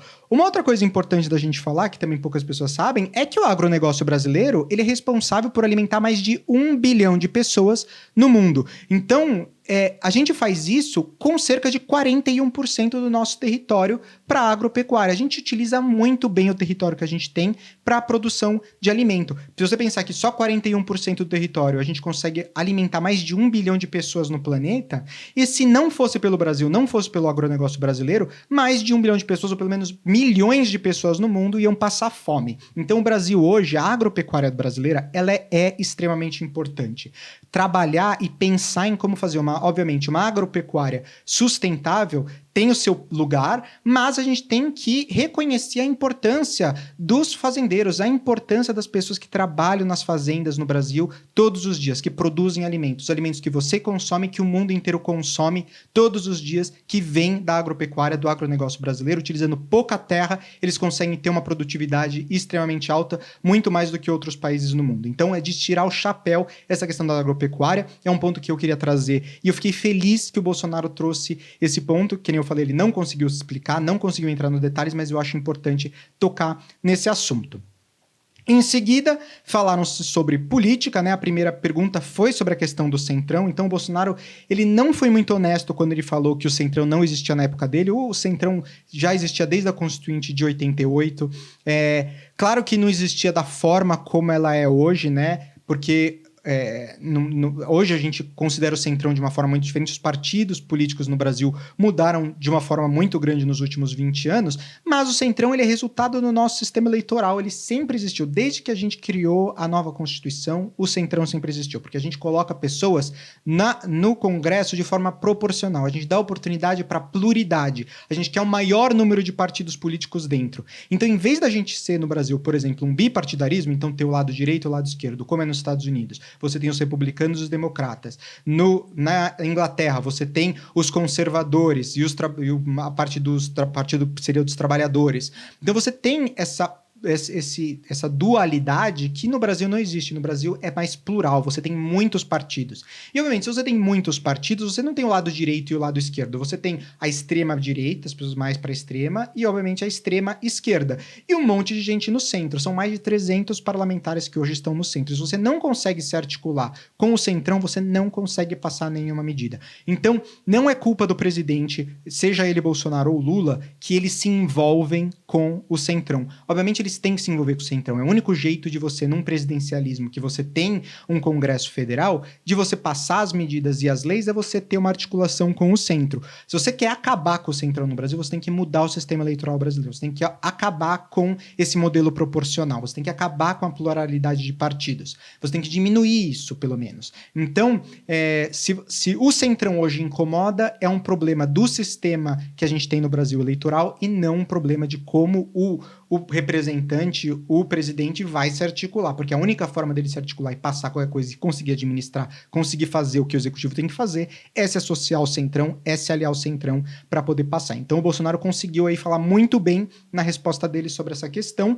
porque a Globo quis passar aí que, você se dizia que você não era de Centrão, só que na verdade hoje você trabalha com o Centrão, então qual que é a verdade? O Bolsonaro não disse a verdade quando ele falou que ele nunca foi do Centrão, ele foi. Então, quando ele disse que na minha época o Centrão não se chamava Centrão, sempre foi Centrão, talvez não tinha esse nome Centrão, mas era aqueles partidos do meio, que não estão nem de um lado, não estão nem do outro. Então, ele não foi completamente honesto na sua resposta ali, isso também deixou um pouco aberto, ele deveria ter sido um pouco mais preciso, mas ele se explicou bem com relação ao trabalho que tem que ser feito no presidencialismo com os partidos que estão no centro. Depois disso, o último item da entrevista foi educação. A Renata perguntou e focou muito sobre a questão da troca dos ministros da educação, que foram 4 que já rodaram a cadeira de ministro da educação no governo Bolsonaro em pouco tempo, né? Em 4 anos, mas muita da rotatividade aconteceu nos primeiros anos de governo. Eu não vou entrar nesse mérito porque eu achei que o Bolsonaro ele podia ter respondido essa questão simplesmente com uma sentença. Ele poderia ter acabado a discussão, posto um ponto final naquilo, simplesmente falando: você não prefere que eu mude um ministro que é ruim, um ministro que é incompetente, várias vezes, em vez de ficar com um ministro que é ruim só pelo fato de não passar a vergonha de ter que mudar o ministro? Ele poderia ter respondido isso, tava ponto final, acabava a discussão, mas eles ficaram se delongando ali muito tempo, ele não soube responder, ele ficou circulando, não ficou uma resposta legal, ele poderia ter usado o tempo muito melhor, e eles se delongaram demasiadamente nesse tópico e não falaram de pontos importantes. Por exemplo, o orçamento da educação. Vai aumentar o orçamento da educação? Como vai melhorar a qualidade da educação no Brasil, que é tão ruim? Como vai fazer investimentos significativos para melhorar as escolas? Enfim, nada disso, aumentar o número de creches, nada disso foi falado durante a entrevista, que são pontos muito mais importantes para os eleitores, mas ficaram aí na questão da troca de ministros, que obviamente eles queriam passar um pouco de corrupção, instabilidade no governo, era isso que a Globo queria queria trazer nas perguntas que foram mais carregadas para esse lado. O Bolsonaro, obviamente, se enforcou também um pouco nessa resposta, na minha opinião. Mas essa é a minha análise da entrevista do Bolsonaro ao Jornal Nacional. Vamos agora falar, então, da entrevista do Lula, que foi na quinta-feira. Mas, antes da gente entrar na entrevista do Lula, se você estiver assistindo ao Liberdade para Escolher no YouTube, eu quero pedir para você curtir esse vídeo. Se você estiver gostando, também se inscrever no canal e compartilhar esse vídeo e o canal com amigos e familiares que podem se interessar por esses tópicos. Ajuda muito a gente a crescer aqui o podcast. E você pode ouvir, obviamente, a versão áudio desse vídeo em qualquer plataforma de podcast que você está acostumado. Apple Podcasts, Spotify, Google Podcasts, enfim, a gente está em todos esses serviços aí com o nome Liberdade para Escolher. Vai lá ouvir a gente e prestigiar e também deixar 5 estrelas no programa. Vamos falar da entrevista do Lula ao Jornal Nacional que aconteceu na última quinta-feira. A entrevista do Lula que foi completamente diferente da entrevista do Bolsonaro. Foi uma entrevista sem interrupções, uma entrevista com um tom muito mais amigável, uma entrevista que foi muito menos hostil do que a entrevista do Bolsonaro. Apesar de que a Globo, William Bonner e a Renata Vasconcelos fizeram algumas perguntas para cutucar o Lula, sim. Não foi só palanque para ele, apesar de terem dado muito mais liberdade para ele falar, muito menos interrupções, tiveram algumas perguntas que cutucaram. E eles começaram, obviamente, perguntando sobre a corrupção. Um ponto importante, um esclarecimento que eu quero fazer antes, né, da gente começar sobre a questão da corrupção no governo Lula e do caso que foi julgado, né, em tramitação aí do caso de corrupção do Lula, é que o Lula, ele não foi inocentado das acusações de corrupção. Ele não foi inocentado de saber ou ter participado de corrupção durante o governo dele. Inclusive, sabe-se que teve corrupção na Petrobras, as pessoas ali disseram que teve a corrupção, confessaram que teve corrupção na Petrobras, mas o que aconteceu não é que ele foi inocentado, assim, disseram, não, isso que aconteceu não aconteceu de verdade, ele é inocente, ele nunca fez nada. Não foi o que aconteceu. O Supremo Tribunal Federal, ele anulou o processo porque ele achava que a vara de Curitiba era incompetente para julgar o caso. A palavra incompetente aqui não é que não era capaz de julgar, mas não era de sua alçada fazer esse julgamento. Então o Supremo julgou que a vara de Curitiba não tinha alçada, era incompetente para fazer o julgamento desse caso, e que o juiz Sérgio Moro acabou agindo aí com um pouco de viés. Foi isso que o Supremo Tribunal Federal encontrou. Então eles anularam o caso. Isso não significa que o Lula seja inocente. Então essa é a primeira coisa que a gente tem que falar do escândalo de corrupção, que talvez não tenha ficado muito claro quando o Bonner falou, porque o Bonner falou que o Lula ele não deve mais nada para a justiça. De fato, ele não deve mais nada à justiça, mas ficou parecendo que o Lula tinha sido inocentado. E de fato, ele não foi inocentado. Simplesmente o caso, o Supremo Tribunal Federal relançou a candidatura do Lula a partir do momento em que eles anularam um caso que foi julgado em 4 instâncias, foi condenado em 4 instâncias e depois absolvido no Supremo Tribunal Federal. Enfim, 4 instâncias condenaram, dizendo que realmente teve corrupção, e o Supremo Tribunal Federal foi lá e anulou o processo. Então isso não significa que o Lula seja inocente, significa que, por causa de uma questão técnica que o Supremo Tribunal Federal achou, não vou dizer se foi justo ou não, se foi correto ou não foi correto, mas a questão é que, no fim das contas, o processo foi anulado. Mas não significa que o Lula seja inocente, que o Lula não sabia da corrupção e que não tenha cometido nenhum tipo de corrupção. Eu queria que a Globo tivesse sido colocado muito mais esse ponto em questão, cutucado muito mais o Lula com relação a esse ponto. Então, no momento que o Bonner falou que o Lula ele não devia mais nada para a justiça, ele meio que deu carta branca para o Lula poder falar o que ele queria, né? E o Lula, ele falou muito do passado, ele citou todas as instituições do governo dele, do governo federal, que lutam contra a corrupção, falando que ele deu muita liberdade para esses órgãos pesquisarem e que você só acha corrupção quando você dá liberdade para os órgãos procurarem a corrupção. Vamos ouvir esse trecho da entrevista porque é super importante. Primeiro, a corrupção, ela só aparece quando você permite que ela seja investigada. Eu queria começar dizendo para você uma coisa muito séria. Foi no meu governo que a gente criou o Portal da Transparência, que a gente colocou a CGU como ministro para fiscalizar, que a gente criou a lei de acesso à informação, a gente criou a lei anticorrupção, a lei contra o crime organizado, a lei contra a lavagem de dinheiro, a AGU entrou no combate à corrupção, criamos o COAF para cuidar de movimentações financeiras atípicas e colocamos o CAD para combater os cartéis. Ou seja, foram todas medidas tomadas no meu governo, além de que o Ministério Público era independente e, além do que, a Polícia Federal recebeu no meu governo mais liberdade do que em qualquer outro momento da história.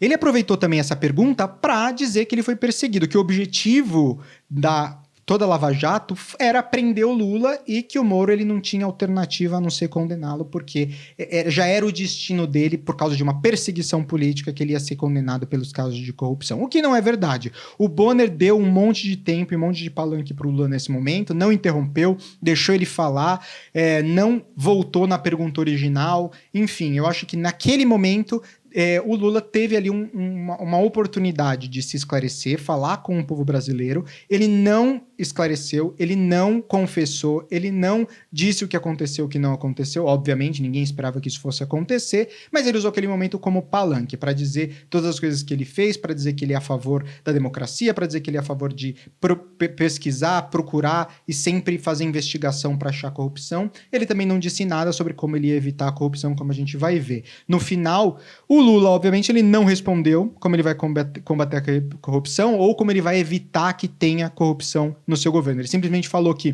não há hipótese para corrupção no governo dele, sem dar nenhum detalhe de como é que ele vai fazer isso. E, obviamente, dizendo que não é competência do presidente, não é competência do governo federal investigar. E sim, é responsabilidade das instituições. Querendo dizer, se tá tendo corrupção, se tá acontecendo corrupção, tem que investigar. Mas, eu não tenho nem nada que eu deveria fazer para evitar que isso aconteça. Se tiver corrupção, as outras instituições, o Ministério Público Federal, essas instituições, a Polícia Federal, que vá lá, que investigue e que depois passe por todo o trâmite judiciário. Então ele deixou essa pergunta, obviamente, muito em aberto. Ele não respondeu como ele vai lutar contra a corrupção. Foi um momento ali que eu achei muito, muito ruim na entrevista. Era uma pergunta que, obviamente, queria-se ter uma resposta um pouco mais clara. Vamos ouvir esse trecho da entrevista, porque eu acho que é muito importante a gente olhar o que o Lula falou com relação a isso. Não há hipótese. Não há hipótese.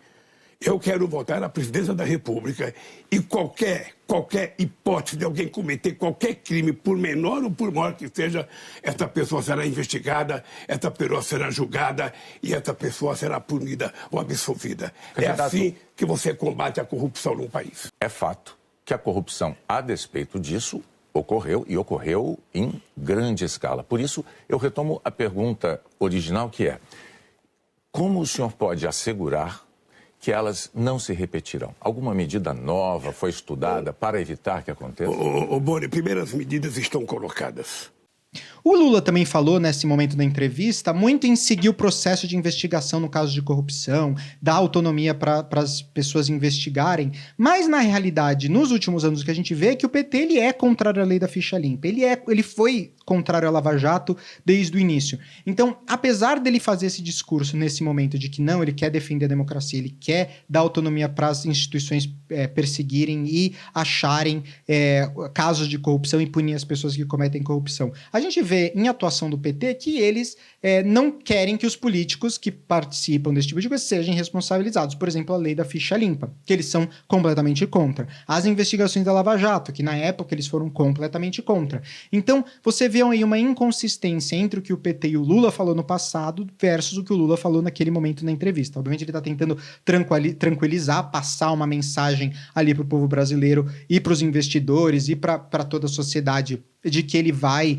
buscar punir as pessoas que cometem corrupção, mas como eu falei, sem dar detalhes de como é que ele vai evitar que isso aconteça. Ele diz que ele vai punir qualquer pessoa que fizer qualquer ato de corrupção, mas ele não diz como ele vai evitar. Ele diz que as medidas para evitar a corrupção já foram colocadas aí em prática. Outra coisa, quando ele é questionado sobre o prejuízo da Lava Jato, o Lula ele conseguiu ali na lábia, no bom papo, no bom comunicador que ele se safar muito bem da resposta, contrapondo o roubo na Lava Jato com estimativas de prejuízos que a Lava Jato trouxe para o Brasil. Vamos ouvir esse trecho importantíssimo da entrevista. Houve um momento, em mais de um momento, aliás, o Partido dos Trabalhadores chegou a dizer que o prejuízo acumulado pela Petrobras com o escândalo do Petrolão tinha sido reconhecido pela empresa e colocado no balanço da Petrobras por uma imposição da Lava Jato. Isso foi dito pelo Partido dos Trabalhadores. Hoje, e escrito, hoje o partido reconhece, então, que efetivamente houve este prejuízo. Deixa eu lhe falar uma coisa. Você não pode dizer que não houve corrupção se as pessoas confessaram, né, desses 6 bilhões e mais ainda. A gente olha o que eles devolveram, mas vamos olhar os prejuízos que foram dados. Por conta da Lava Jato, nós tivemos 4 milhões e 400 mil desempregados nesse país. Por conta da Lava Jato, nós tivemos 270 bilhões que deixaram de ser investidos nesse país. E por conta da Lava Jato, a gente deixou de arrecadar 58 bilhões. Um momento que a gente tem que, obviamente, reconhecer dessa entrevista e reconhecer do William Bonner foi quando ele respondeu para o Lula essa parte que a gente acabou de ouvir, depois dizendo que os números que o Lula estava falando sobre as oportunidades perdidas de investimento, de empregos, etc., por causa da Lava Jato, foram, na verdade, resultado de uma péssima herança econômica, de uma péssima economia do governo Dilma. Vamos rever essa fala. Gostaria de fazer só uma observação sobre os números que o senhor mencionou. Muitos economistas afirmam que esses milhões de empregos não criados, os investimentos que não foram realizados, seriam consequência não da Lava Jato, mas da crise econômica herdada da gestão de Dilma Rousseff. A verdade é que nesse trecho se falou muito, nessa parte da entrevista se falou muito sobre corrupção, com poucas respostas, mas o que eu quero esclarecer aqui para vocês é que as soluções mais importantes para a corrupção, na minha opinião, são duas. A primeira é diminuir o tamanho do Estado, o tamanho da máquina pública. Se você não tem uma máquina pública inchada, uma máquina pública grande, não tem oportunidade para você ter corrupção. Se menos interferência do governo, mesmo menos o governo sendo intermediário entre as relações da sociedade, menos oportunidade de corrupção você tem dentro da sociedade. E o PT e o Lula, eles são contra isso, eles querem aumentar a máquina pública, eles querem crescer a interferência do governo. Isso a gente vai ver em várias outras propostas, mas é claro que eles querem aumentar a máquina pública e fazer mais interferência. Então isso cria oportunidade para você ter mais corrupção, obviamente. Então, o primeiro jeito de você diminuir a inflação, a corrupção no Brasil, é você tirar e diminuir a máquina pública, diminuir o tamanho do Estado. A segunda coisa muito importante para se fazer é dar mais autonomia para os estados e para os municípios, tirar a concentração de poder que foi colocada lá desde o Fernando Henrique Cardoso, a concentração de poder no Estado federal, no governo federal. Se você dá mais autonomia para os estados, mais autonomia para os municípios, você tem as pessoas, a sociedade civil, muito mais próxima das pessoas que eles elegeram, muito mais próxima dos problemas, para você poder fiscalizar, para você poder verificar. E é como deveria ter sido feito. A Constituição do Brasil, da República Federativa do Brasil, ela é uma república federativa. Você tem várias federações, vários estados que decidiram, da mesma forma que os Estados Unidos, se juntar, estar dentro de uma federação juntos. Então, é importante a gente falar isso, porque no Brasil deveria ter muito mais autonomia dos estados e dos municípios. Não tem. Se tivesse, a gente conseguiria lutar muito mais contra a corrupção. As propostas do Lula, como eu falei, elas são contrárias a isso. As soluções que o PT tem é de mais governo, é um Estado maior, é uma máquina pública maior, é mais concentração de poder na mão do presidente, como ele falou várias vezes. Então, isso é difícil de acreditar que com todo essas propostas, com todo esse aumento da máquina pública, que a gente vai conseguir diminuir ou prevenir a corrupção. O próximo ponto que eles falaram depois foi a questão da economia. O Bonner, ele começou dizendo que quem for presidente vai herdar uma economia difícil e uma bomba fiscal. O que é verdade. A gente já falou aqui também no podcast, como o Bolsonaro ele imprimiu tanto dinheiro, ele criou uma bomba fiscal com todos os projetos e todos os amparos sociais que foram passados, o ICMS, enfim, tudo isso que foi criado agora durante a pandemia, isso vai criar uma bomba fiscal, uma pressão inflacionária no Brasil e uma economia muito difícil no Brasil para os próximos anos. Então, independente de quem seja presidente, vai herdar essa bomba. O Bolsonaro criou a própria bomba. O Lula herdaria uma bomba do Bolsonaro. Mas logo em seguida, ele disse que o Lula não é muito claro no plano econômico dele. E essa parte não é verdade, é uma mentira. O plano do PT foi entregue ao Tribunal Superior Eleitoral e eu vou te contar o que tem nesse plano de governo, porque a Globo aparentemente não se deu o trabalho de olhar o plano de governo, de olhar as propostas do Lula e as propostas do PT. Talvez eles não quiseram aí também mostrar quais são as propostas, porque elas são muito absurdas, quiseram esconder um pouco das propostas, mas William Bonner disse, seus planos para a economia não são muito claros. São claros, eu vou falar para você o que está dentro do plano econômico do PT. O plano do PT para a economia, que eu estou dizendo aqui, foi retirado das diretrizes de programa de governo do PT. Primeira coisa é revogar o teto de gastos, que foi colocado durante o governo Temer, que é extremamente importante. Os investidores olham para isso com extrema cautela. Porque é importante, se você tem um governo que tem carta branca para poder gastar o quanto ele quiser, você não tem uma responsabilidade fiscal no Brasil. O teto de gastos impõe esse limite, impõe você respeitar o orçamento que foi aprovado pelo Congresso Federal. Então, revogar o teto de gastos, que já vai acontecer agora no governo Bolsonaro, que muito provavelmente vai continuar acontecendo, mesmo que o Bolsonaro seja eleito, ou que o Lula seja eleito, mas se o Bolsonaro ficar, a proposta dele pelo menos é tentar trazer de volta o teto de gastos, enquanto o Lula diz que tem que acabar mesmo com o teto de gastos. O PT quer rever o sistema fiscal para ter mais flexibilidade. Então, o que é essa flexibilidade? Obviamente, eles poderiam fazer as manobras que eles sempre fizeram em termos fiscais. Eles não explicam dentro do plano que eles querem, eles simplesmente usam ter um novo sistema fiscal que tenha mais flexibilidade. Flexibilizar o sistema fiscal, obviamente, é dar margem de manobra. Você, como pagador de impostos, deveria estar extremamente preocupado com isso, porque você está dando flexibilidade para o governo federal fazer o que quiser com a arrecadação de impostos que ele faz. Então, isso é extremamente preocupante, pelo menos na minha opinião. Eles querem taxar os super ricos e fazer os super ricos pagarem mais impostos. Ou até os ricos, numa outra parte do programa, fazer as pessoas mais ricas pagarem mais impostos. Isso é uma medida que falhou em todos os países que ele foi tentado. Isso mostra que toda vez que você coloca taxação de super ricos, você tira investimento direto no Brasil, você faz fuga de capital, você faz fuga de propriedade intelectual, você faz fuga de capital intelectual. Pessoas que vão para outros países, pessoas que têm know-how, conhecimento, vão para outros países onde elas são valorizadas. Então, taxar os super ricos não é uma solução, é uma coisa que já foi tentada em vários países. Os Estados Unidos, inclusive, querem fazer isso, a esquerda nos Estados Unidos quer muito fazer isso e sabe-se que não vai dar certo. Os Estados Unidos hoje é o lugar onde tem mais super ricos e é uma das economias mais vibrantes do mundo. Na Europa, por exemplo, os países tentaram colocar isso, a França tentou colocar isso, deu super errado. Então, são medidas que não funcionam. E o PT está trazendo essas coisas que a gente já sabe que não funcionam dentro do plano econômico deles. Política de congelamento de preço de combustível. A gente sabe que isso não funciona. A Argentina está aí. A gente vê o que política de congelamento de preços faz. Eles querem congelar o preço da gasolina. Isso abriria também espaço para eles congelarem o preço de vários outros produtos. A gente sabe que isso só alavanca ainda mais a inflação. Isso faz com que produtos não estejam na gôndola. Você não encontre o produto, porque a gente já falou isso aqui também no podcast. Se você põe um preço travado, custa para a pessoa fabricar aquele produto mais do que o preço que o governo diz que ela tem que vender, ele simplesmente não produz, ele simplesmente não vende, ele senta no estoque. É isso que acontece. E aí o consumidor ele fica sem acesso àquele produto. Desabastecimento, prateleiras vazias nos supermercados. É isso que é a consequência de política de congelamento de preço que o governo do PT quer implementar. Reduzir os juros. Eles colocam isso na proposta, porque eles falam que os juros altos não combatem a inflação, sendo que é uma política estratégica de todos os governos do mundo inteiro aumentar a taxa de juros para poder controlar a inflação, porque você desincentiva o consumo e você acaba controlando a inflação. O PT diz que não, isso não funciona, você tem que ter taxa realmente baixa, porque aumentar a taxa de juros não ajuda a controlar a inflação, que é uma noção econômica bizarra, tá vivendo num mundo completamente paralelo, em que economia não existe, todos os conceitos que a gente entende de economia não existem. E as propostas continuam.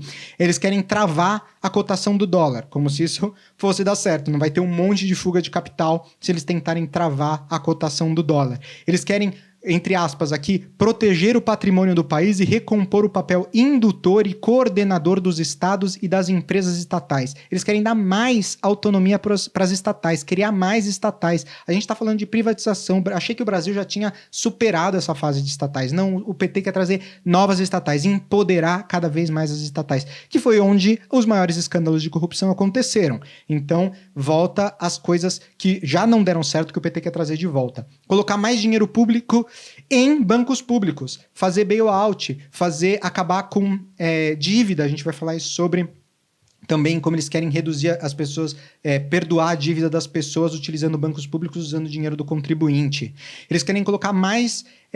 eles são contra a privatização das empresas estatais. Eles são a favor de criação de uma economia social e mais cooperativas, ou seja, um comunismo, né, em que você tem empresas que não são privadas, elas são comuns, várias pessoas são donas daquilo. O governo é dono daquilo ou várias pessoas são donas daquilo através de cooperativas. E eles usam o termo economia social, sem explicar muito bem o que está dentro aí dessa economia social. Eles falam também, entre aspas, o governo federal deve ser protagonista dessa transformação, dá mais poder para o governo federal, mais poder para o presidencialismo e para o presidente. Coisas que a gente já viu que não é o caminho certo do Brasil. O Brasil tem que deixar de ter concentração de poder. O Brasil tem que deixar de ser um país em que o governo federal toma responsabilidade de tudo, tem que delegar esse trabalho para os estados e para os municípios. Não é isso que o plano econômico do PT está prevendo. Mas, vamos voltar aqui para a entrevista, porque eu acho que é importante a gente continuar aqui na linha de raciocínio, mas eu queria trazer esses pontos porque muito provavelmente você não vai ouvir isso em nenhum outro lugar. Você não ouviu isso na Globo e o William Bonner muito claramente mentiu ali dizendo que o governo do PT não tinha um plano econômico claro. O plano econômico está claro, é que as ideias que eles têm, o povo brasileiro não compra. São ideias surreais, como eu falei, de uma economia, um mundo em que tudo que a gente conhece de economia e das leis de economia não se aplicam, né? Então, obviamente, isso não vai dar certo. Mas voltando para a entrevista, o Lula disse também como ele pegou o Brasil, ele fez uma comparação de como é que ele pegou o Brasil no início do seu mandato e como é que ele entregou o Brasil. Vamos assistir junto para verificar os dados que ele falou, para ver se os dados apresentados são verdadeiros, são reais e se fazem sentido. Quando eu tomei posse em 2003, o Brasil tinha 10,5% de inflação.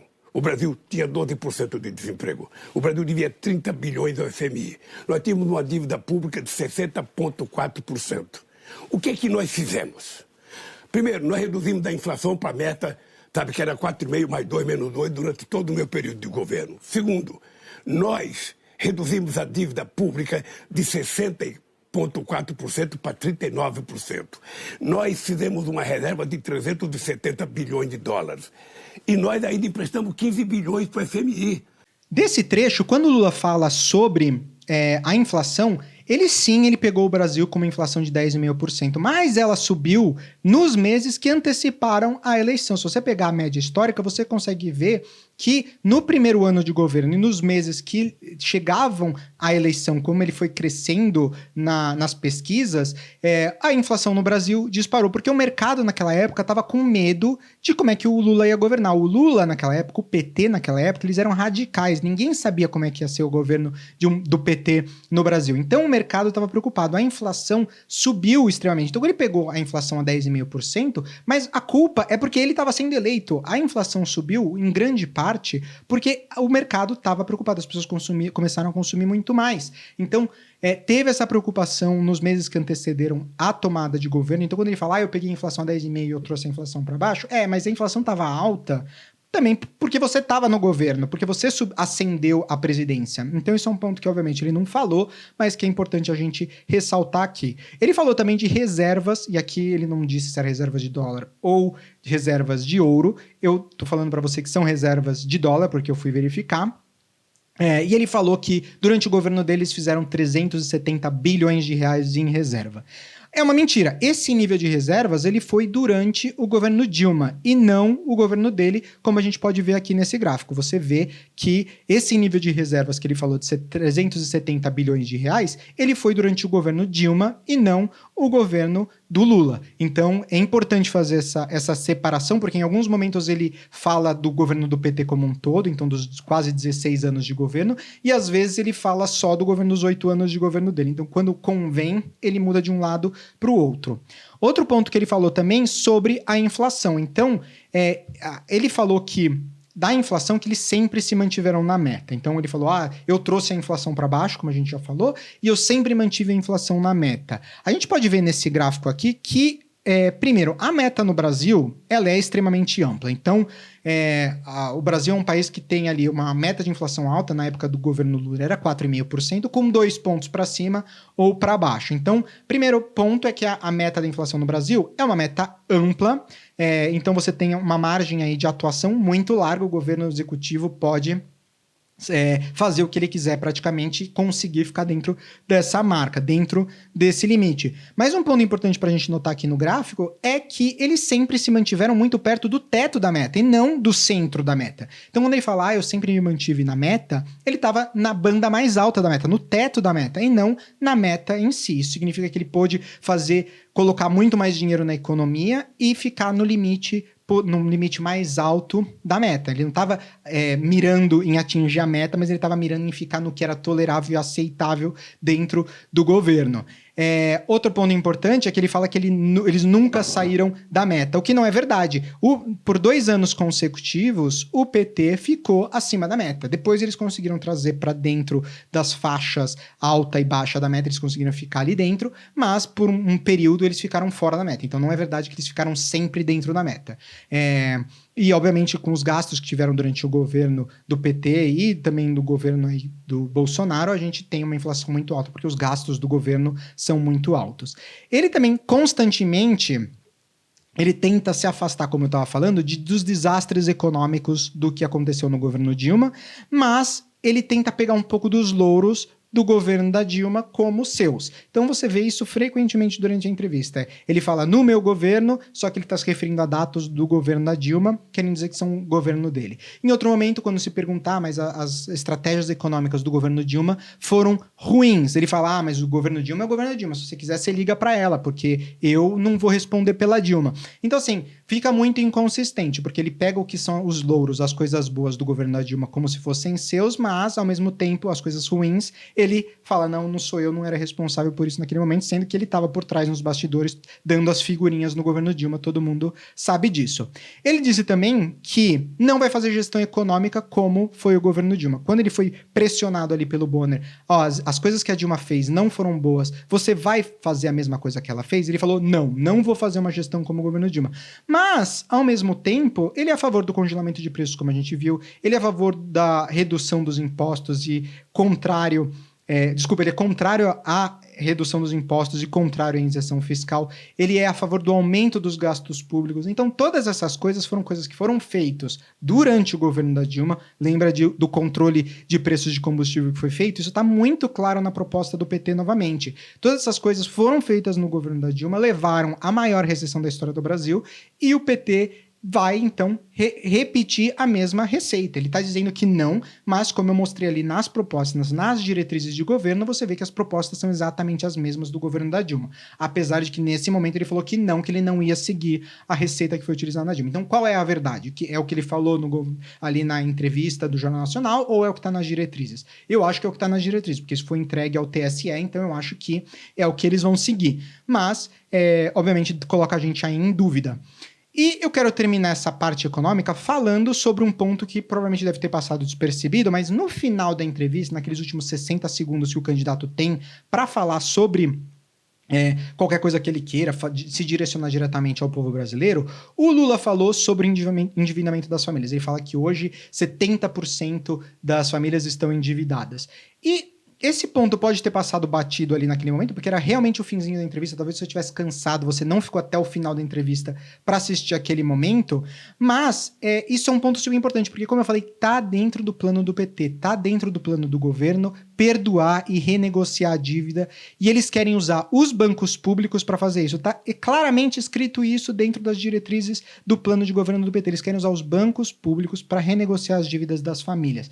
Então isso significa que você que não está endividado, ou você que tem uma dívida pequena, que você, que é uma pessoa responsável economicamente, financeiramente, com muito sacrifício, salva o seu dinheiro, economiza, não tira dívidas que você não consegue pagar, você vai ter que pagar a dívida do outro. Eles vão usar o seu imposto, em vez de colocar em coisas para você, saúde, segurança, educação, eles vão usar esse seu dinheiro para dar para banco público, e também existe a proposta ali de fazer parcerias com bancos privados, então também em bancos privados, para poder renegociar e para poder perdoar a dívida das pessoas. Então, Isso é um ponto extremamente importante, é um ponto também que tem sido discutido muito nos Estados Unidos com relação à dívida estudantil, que o Biden agora recentemente também vai perdoar a dívida, é uma coisa que parece que está na moda com a esquerda, mas é um ponto que passou despercebido e que me assusta muito, porque você vai pagar a dívida de outras pessoas, você que é responsável economicamente, financeiramente pela sua família, vai ter que pagar a dívida das outras pessoas que estão endividadas, o que é um absurdo dentro de um Estado de Direito você ter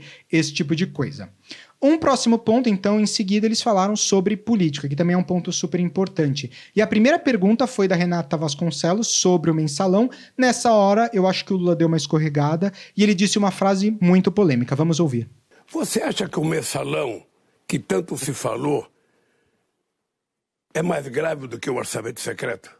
O ponto aqui para comentarmos é que não existe um ranking de corrupção, em que uma corrupção é pior do que a outra, ou que uma corrupção, quem faz um tipo de corrupção é mais santo do que quem faz outro tipo de corrupção. Não existe isso. Depois a Renata Vasconcelos, inclusive, citou isso na entrevista, né? Corrupção é corrupção. Então não tem uma questão de, esse tipo de corrupção, orçamento secreto é pior ou melhor do que o mensalão. Então isso mostra que os valores morais do Lula, os valores morais do PT, eles estão completamente fora da realidade. Então, para ele não existe mais a questão do certo e errado.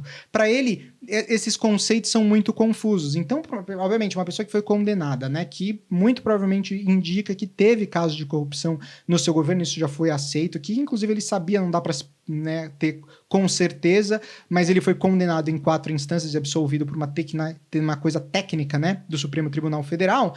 Você vê que os valores morais dele, obviamente, estão muito corrompidos. Então, essa foi uma parte da entrevista que foi muito polêmica. Depois, falaram sobre o Centrão também, da mesma forma como falaram com o Bolsonaro uns dias antes, e o Lula disse que os únicos partidos do Brasil, para mim essa parte foi muito engraçada, porque ele falou que os únicos partidos de verdade no Brasil é o PSOL, o PCdoB, o PSB e o PT. Vamos assistir esse trecho. É a convivência democrática na diversidade. Nenhum presidente da República, num regime presidencialista, governa sem não estabelecer relação com o Congresso Nacional. O Centrão não é um partido político. O Centrão não é um partido político, até porque hoje só tem partido político no Brasil, o PT, o PCdoB, talvez o PSOL, o PSB, porque quase todos os outros partidos são cartoriais.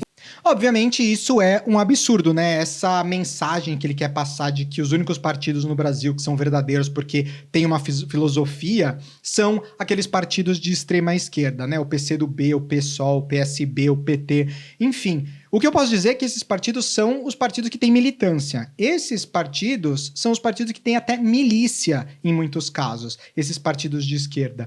Então, a verdade é que grande parte dos brasileiros, hoje, ele não quer o que a esquerda está vendendo. Pagar mais impostos, governo maior e mais centralizador, programas sociais que você vai ter que pagar.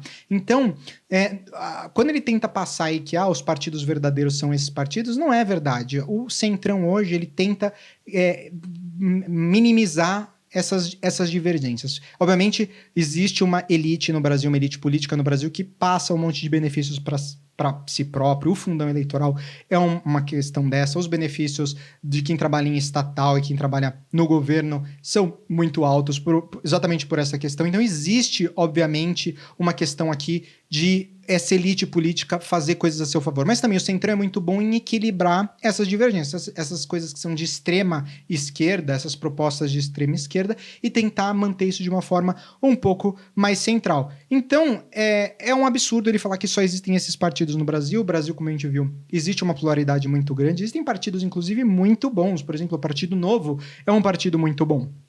Existem vários partidos com várias ideias muito bacanas no Brasil, então dizer que só os partidos de esquerda são partidos verdadeiros, para mim, é uma maior besteira. O que é verdade é que esses partidos, como eu falei, são os partidos que têm militância, os partidos que têm, às vezes, milícia, que atacam as pessoas, né?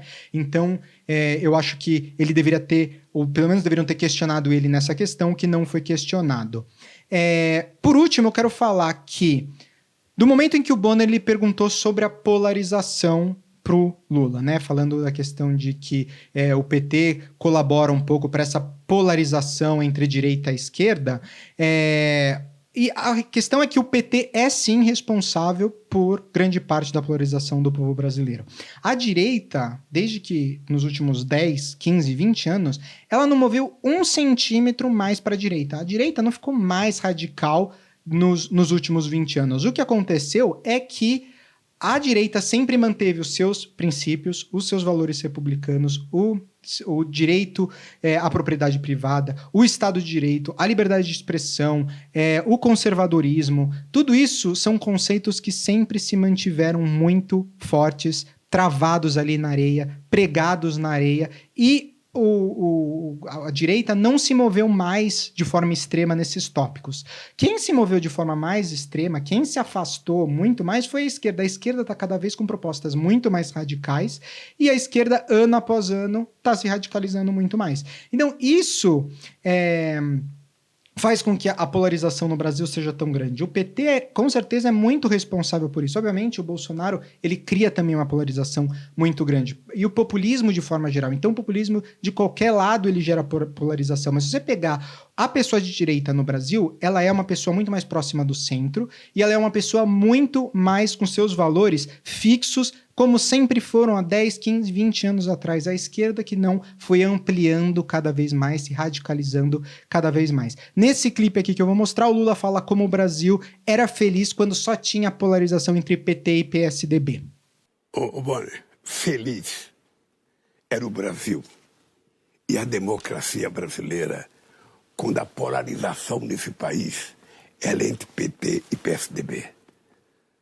A gente era adversário político, a gente trocava farpas, mas se a gente se encontrasse num restaurante, eu não tinha nenhum problema de tomar uma cerveja com o Fernando Henrique Cardoso, com o Zé Serra ou com o Alckmin, porque a gente não se tratava como inimigo, a gente se tratava como adversário. Aqui o Lula tenta falar, né, que o PT e o PSDB eram adversários. Eu achei muito engraçado, cômica essa parte da entrevista, porque a realidade é que o PT e o PSDB, eles são adversários nas eleições, mas para levar o maior número de pessoas, maior número de candidatos para o Congresso.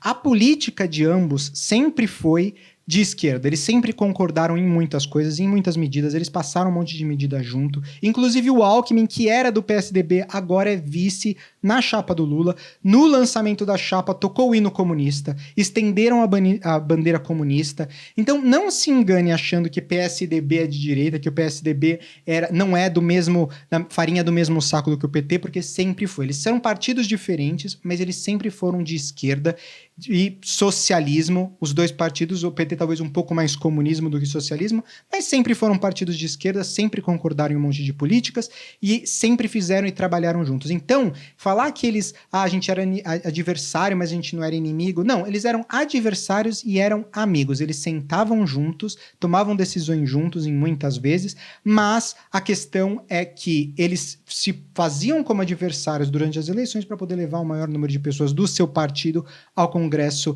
Federal. É isso que é a verdade. Então esse ponto aqui não ficou muito claro durante a entrevista do Lula, então eu quis esclarecer porque ele tentou aí vender que eu me fraternizo com qualquer pessoa, eu discuto no mundo das ideias, então eu não tenho inimigos, eu só tenho adversários, o que é a maior, mentira que ele poderia ter dito aí, das outras mentiras também que ele falou durante... Ele falou também algumas verdades, mas ele falou muitas mentiras durante a sua entrevista, e uma delas é essa, porque realmente eles sempre trabalharam juntos, então eles eram inimigos só, adversários ali, só pra mídia, pra mostrar na hora das eleições, mas na fase de propostas, no Congresso, trabalharam sempre muito juntos, sempre foram muito próximos.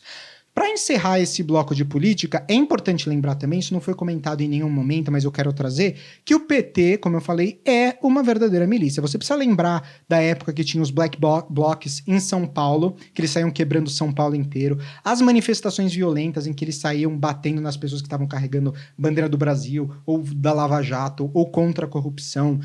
Eles são a favor do MST e do movimento do Sem Teto, que invade à força propriedades privadas no Brasil. Você teve escândalo no governo da Dilma dos militantes online que criavam grupos no Facebook, que trollavam as pessoas online, que ameaçavam as pessoas, um verdadeiro terrorismo digital com dinheiro que era desviado do PT e pago por você, pelo contribuinte. Então, o PT, durante os governos, tanto do Lula como da Dilma, ele teve uma organização de milícia muito forte. Milícia física na rua e milícia digital online, até para criar notícias que não eram verdadeiras e notícias que propagavam a propaganda do PT. Então é muito importante a gente lembrar disso, porque isso não foi citado em nenhum momento. Um próximo ponto que eles falaram, então, foi do agronegócio. Então, quando perguntado por que o agronegócio não gosta do Lula, né, o Lula culpou as políticas, né, do seu partido de preservação da Amazônia, dizendo que o fazendeiro quer destruir a Amazônia. Essa foi uma das partes mais polêmicas da entrevista, né, quando ele chamou o agronegócio de fascista, de direitista, dizendo que só aqueles que exportam e que querem preservar a biodiversidade brasileira é que são aqueles que não são de direita ou que são fascismo. Então, vamos ver esse trecho da entrevista porque é muito importante. Então, a que o senhor atribui que grande parte do setor agro Eu vou dizer o que é que eles apoia? contribuem. Eu vou dizer o que é que eles contribuem. Aqui toda a nossa política em defesa, sabe, da Amazônia. A nossa política em defesa do Pantanal. A nossa política em defesa da Mata Atlântica. Ou seja, a nossa luta contra o desmatamento faz com que eles sejam contra nós. Preciso fazer esse esclarecimento, porque, como o senhor colocou, parece que o setor do agronegócio não tem a ver, é contrário, faz oposição ao meio ambiente sustentável, que não é verdade. Faz não, você Não acabou de deve ver. Veja, o agronegócio, sabe, que é fascista e direitista. Aqui alguns dados para você, depois de assistir esse trecho, para você saber que eu acho que é bom a gente trazer. A primeira questão é que o Lula disse que os grandes produtores eles dominam o agronegócio. Isso é mentira. O Censo da Agricultura de 2019 mostrou que do total de estabelecimentos agropecuários no Brasil, 77% foram classificados como de agricultura familiar. Então, grande parte no Brasil é agricultura familiar. Só 30%, né, 27% ali são realmente agricultura de grandes negócios, de grandes empresas. A maior parte é o pequeno, médio produtor. E segundo o IBGE, 70% dos alimentos que são consumidos pelos brasileiros vêm da agricultura familiar, vêm desses agricultores. E eles são produzidos em terras pequenas, com no máximo, ou geralmente, entre 1 e 2 hectares. Então, você vê que não é verdade que no Brasil são grandes produtores, a ganância dos grandes produtores, ele quis trazer isso também, né, do agronegócio. A maior parte no Brasil são pequenos agricultores, são até médios agricultores, com áreas de produtividade pequenas, 1 ou 2 hectares.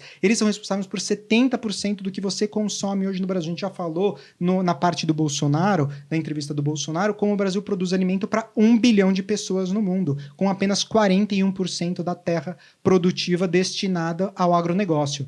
Então, falar que os agricultores, só os grandes que estão preocupados com a diversidade da Amazônia, com a biodiversidade, respeitar a biodiversidade brasileira, isso é uma mentira, porque grande parte dos produtores, eles são pequenos e são médios, e eles estão preocupados em defender, obviamente, a biodiversidade, eles estão interessados nisso. Isso faz parte de ter uma boa colheita, de ter chuva, de ter produtividade na fazenda. Então, é um absurdo ele chamar todas as pessoas de direitistas e fascistas, porque foi um ponto realmente muito polêmico da entrevista. Em seguida, o Lula falou sobre o MST, e nessa parte eu fiquei muito chocado, eu tive que pesquisar porque eu não sabia dessas informações. Ele falou que o MST é o maior produtor de arroz orgânico do Brasil. Mas, peraí, como é que o MST, que é um movimento do sem terra, é o maior produtor de arroz? Onde que eles estão plantando se eles são um movimento sem terra, né? Com que dinheiro que eles estão fazendo essa agricultura, plantando isso? Vamos ouvir esse trecho da entrevista. O MST está fazendo uma coisa extraordinária, está cuidando de produzir. Não sei se você sabe, o MST hoje tem várias cooperativas. O MST é o maior produtor de arroz orgânico do Brasil.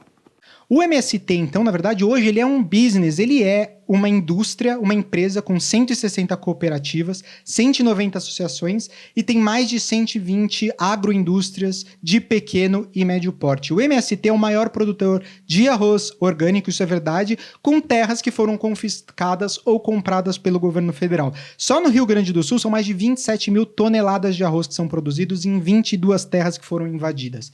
E essa empresa, né, esse MST, que é essa empresa, ela funciona, obviamente, com a ajuda do governo federal, com a ajuda do INCRA, com a ajuda do IBAMA. Então, você acha que isso é justo? Você acha que é justo você ter uma empresa hoje que ganha dinheiro invadindo terras e depois pegando os lucros de uma produtividade capitalista em cima dessas terras que foram apropriadas? Você acha justo existir no Brasil hoje uma máfia que se apropria de terras privadas e, à força, obviamente, né, e constrói esse império que exporta grãos, exporta alimentos para o mundo inteiro? Porque 30% 30% da produção que eles fazem no MST é para exportação.